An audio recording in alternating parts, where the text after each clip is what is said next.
আমি বাংলাদেশ আওয়ামী লীগকে সমর্থন করি আর আজীবন সমর্থন করেই যাব।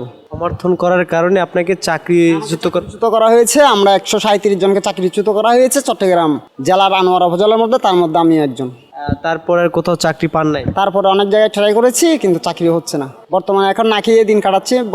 বলতে বুঝতে তো পারেন ভাই, একটা বেকার নবগঠিত বিএনপি সরকার এদেশের জন্য কৃষকের জন্য কৃষক কার্ড দিচ্ছে, হতদরিদ্র মানুষের জন্য ফ্যামিলি কার্ড দিচ্ছে। আমার কথা হচ্ছে দেশের 30% লোক বেকার। আমি বাংলাদেশ সরকারের প্রতি একটি উদারতা আহ্বান রাখবো, তারা যাতে এই বেকারদের জন্য একটা কর্মসংস্থানের ব্যবস্থা করে, অথবা বেকারদের একটি সুপরিকল্পিতভাবে একটি সিস্টেমের মধ্যে আনা হোক যাতে দেশের বেকারত্ব হ্রাস পায়। এই বেকারত্বের কারণে মানুষ বিভিন্ন অসামাজিক কাজে লিপ্ত হয়। যদি মানুষের কর্মসংস্থান সৃষ্টি হয় তাহলে অনেক বেকারত্বই থেকে মানুষ ফিরে আসবে, অনেক অসামাজিক কার্যকলাপও দেশ থেকে কমে যাবে বলে আমি মনে করি। আপনার নাম কি? আমার নাম মোহাম্মদ মনসুর আলী। গ্রামের বাড়ি কোন জেলায়? আমার গ্রামের বাড়ি হচ্ছে চট্টগ্রাম জেলা আনোয়ারা উপজেলা 1 নং বৈরাগ ইউনিয়ন 2 নং উত্তর বন্দরঘাট।